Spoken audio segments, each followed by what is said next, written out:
할렐루야. 마태복음 5장 1절에서 12절 말씀을 가지고 합평케 하는 자의 복이란 말씀을 전하겠습니다. 오늘 성경 본문 말씀에는 합평케 하는 자는 복이 있다고 말합니다. 합평이라고 하는 말은 헬라어로 에이레데이고 히브리 말로는 샬롬입니다. 샬롬이라고 하는 이 개념은 히브리적인 사상이며 또 성경이 말씀하는 이 평화의 기본 개념이기도 합니다. 이것은 가장 중요한 것은 하나님과의 관계요, 그 다음에는 나 자신의 문제입니다. 영적인 문제입니다. 하나님과의 관계의 화평, 그 다음에 내 속에 있는 영적 상태, 거기에 진정한 평화, 나 자신과의 관계에서 평화, 그 다음에 이것이 그 결과로 이어지는 이웃과의 관계에서 또 가정과의 관계, 또 경제와의 관계, 심지어는 정치적인 문제까지, 정치적인 번영까지 이루어지게 됩니다. 그래서 정의, 또 자유, 평등, 번영, 모든 것을 다 합쳐서 그렇게 불리는 이 사람과의 관계, 또 하나님과의 관계, 그리고 내 영적인 상태, 이것이 기본의 문제입니다. 이러한 합평을 샬롬이라고 말합니다. 그런데 또 하나의 이 합평의 개념이 있습니다. 로마니아라고 합니다. 로마 사람들이 만들어 놓은 로마나 팍스가 있습니다. 이것은 힘의 원리입니다. 전쟁이 없는 상태, 그거면 평화입니다. 그럴 수가 있을까요? 원자탄을 개발한 미국의 뉴멕시코주에 있는 로스앤젤레스 모터스라고 하는 연구소가 있습니다. 거기에 브랜드 버리라고 하는 과학박물관이 있고 그 정문에 이러한 큰 글이 쓰여져 있습니다. 원자탄이 터지는 큰 버섯 모양의 그림을 그리고 거기 명기되어 있습니다. 만약에 평화가 강대국 간에 전면전이 없는 상태를 말하는 것이라야 1945년 이후에 이 세상에는 평화가 있다. 이 평화는 원자탄이 주는 평화다. 그렇습니다. 지금 원자력이라고 하는 이 엄청난 힘을, 무기를 만들어 놓고 강대국들이 싸울 수가 없습니다. 이제 세계 전면전은 없습니다. 왜요? 일어났다 하면 다 죽으니까요. 결국은 원자탄이 주는 평화입니다.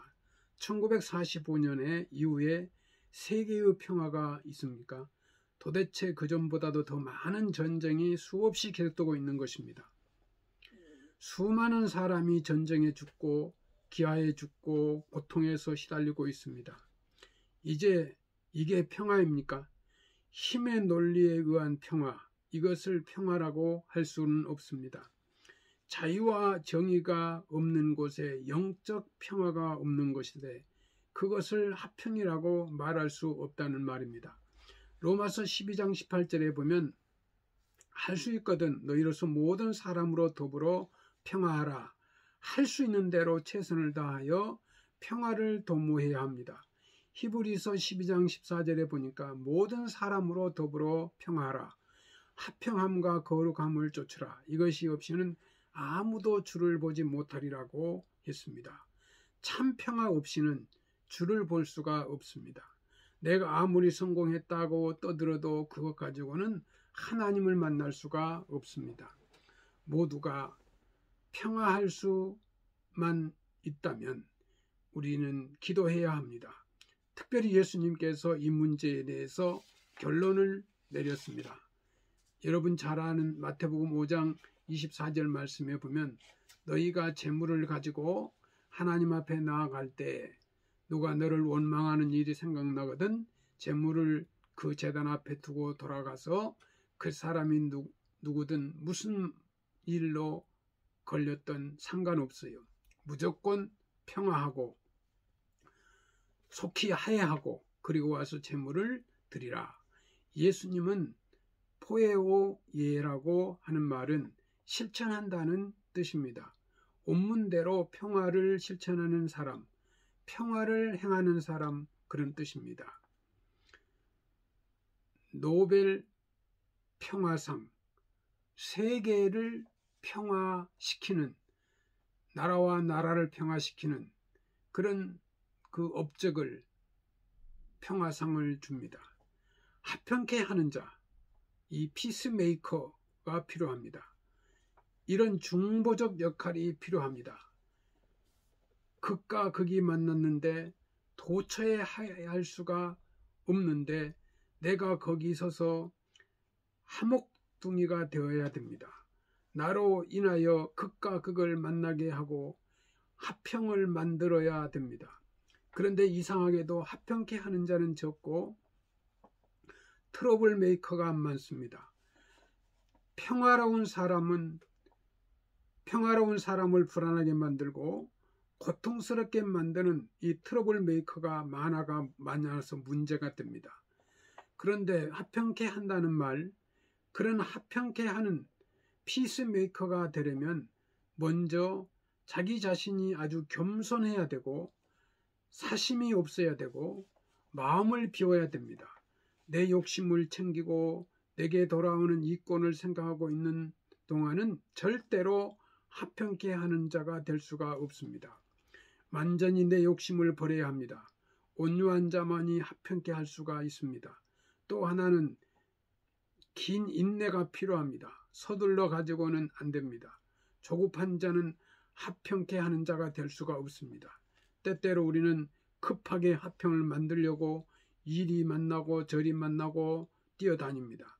이 일은 점점 더 커집니다. 기다리는 마음이 필요합니다. 간용이 필요합니다.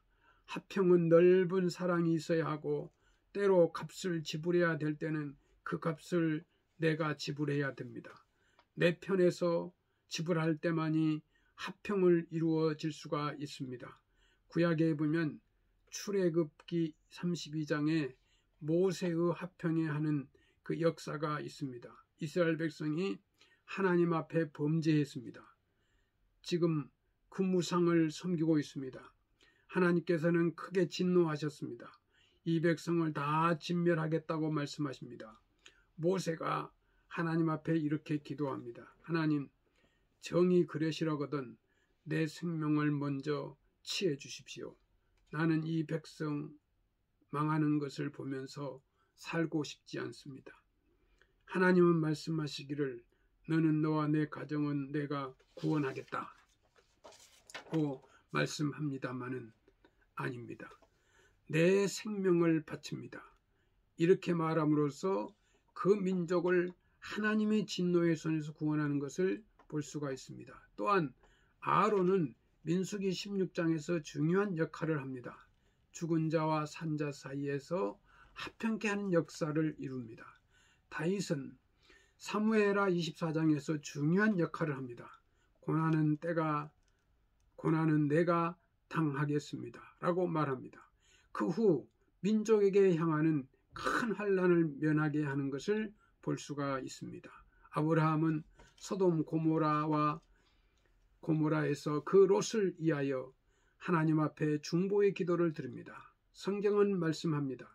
이렇게 합평케 하는 자의 중보적 역할이 꼭 필요합니다.